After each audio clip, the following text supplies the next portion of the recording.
Hi hello everyone, good morning. সবাইকে কেমন আছো তোমরা সবাই? আশা করছি অনেক ভালো আছো, আমিও ভালো আছি। কিছুই না, জাস্ট ক্যামেরা অন করে ঢং করছিলাম।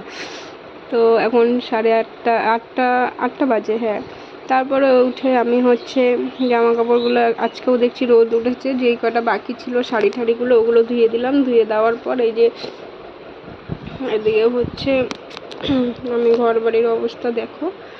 তো গরমে খুব নাজেহাল অবস্থা। রোদ বৃষ্টি হলেও সমস্যা, রোদ উঠলেও সমস্যা, বুঝি না। ভগবানও মনে হয় ভাবে যে এদের কী করলে এদের সুবিধা হবে, কী না করলে সুবিধা হবে।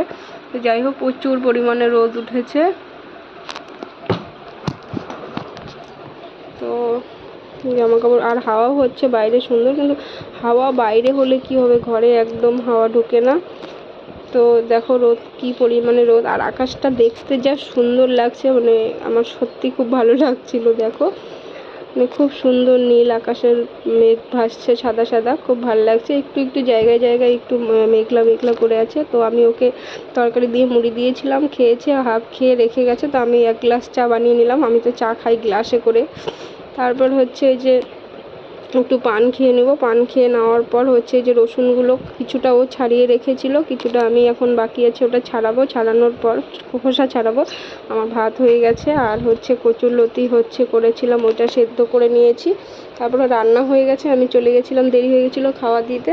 দেওয়ার পর আমি বান্ধবী বাড়ি ঢুকেছিলাম, ওর সঙ্গে অনেকক্ষণ গল্প টল্প করে ও জল নিতে আসলো। বাড়ি এসে এই যে আমি ঘর বাড়ি তারপর গুছালাম। তারপরে সন্ধ্যার সময় আমরা চলে গেছিলাম মঞ্চাইয়ে। আমি চাউমিন খাই না বেশি একটা, কিন্তু চাউমিনটাও খুব ভালো হয়। ভেজ চাউমিন যে মনেই হচ্ছে না। চাউমিনটা খাওয়ার পরে বিশ্বাস করবে না, আমি কতক্ষণ দাঁড়িয়েছিলাম ওখানে স্যুপের জন্য। মোমো খাই স্যুপ খাওয়ার জন্য শুধু। জলপাইগুড়ি এটা কোন জায়গা বলতে পারো? বলতে পারলে কমেন্টে জানিও। তারপর চলে আসলাম আমরা দুজন বাড়িতে। স্প্রাইট নিয়ে আসলো একটা। তো একটু বাজারে ঢুকেছিলাম, বাজার টাজার করে চলে আসলাম। সবজি নেই সেরকম বাজারে, তো কী যেন আনলো, এনে তারপরে স্প্রাইট নিল একটা বাজার থেকে, দোকান থেকে বাড়ির পাশে। তো স্প্রাইটটা এনে আমি বলছি এটা কত নিল, বলছে 100 টাকা। আমি বলছি এত বড় আনার কী ছিল, ছোটো নিতে পারতে, 100 টাকা ফালতু ফালতু নষ্ট করার কোনো মানে হয়? বলে কেন খাবে, ফ্রিজে রেখে রেখে খাবে। দুইজন খাচ্ছি, ও আবার চিয়েস করলো। তারপরে খাচ্ছিলাম, খেয়ে বলছে আর দিবে না। তারপরে ওকে আবার এক গ্লাস দিলাম। ও আমাকে বলছে তুমি খাবে না? আমি বললাম না, আর খাবো না। তারপরে ও বলছে তাহলে আমার এখান থেকে একটু খাও। তারপরে ওর ওখান থেকে একটু খেলাম। খাওয়ার পর লিচুগুলো মামাদের বাড়ি থেকে দিয়ে গেছে, ফ্রিজেই ছিল। তো ও বলছে কি আমি বলছি লিচু খাবে, বলে কি দাও। বলছে খাবো না। তারপর ছাড়িয়ে দিচ্ছি, খাচ্ছে। বলছি আর দিব, বলে কি হ্যাঁ দাও। মানে তার মানে ওকে ছাড়িয়ে দাও, ও খাবে।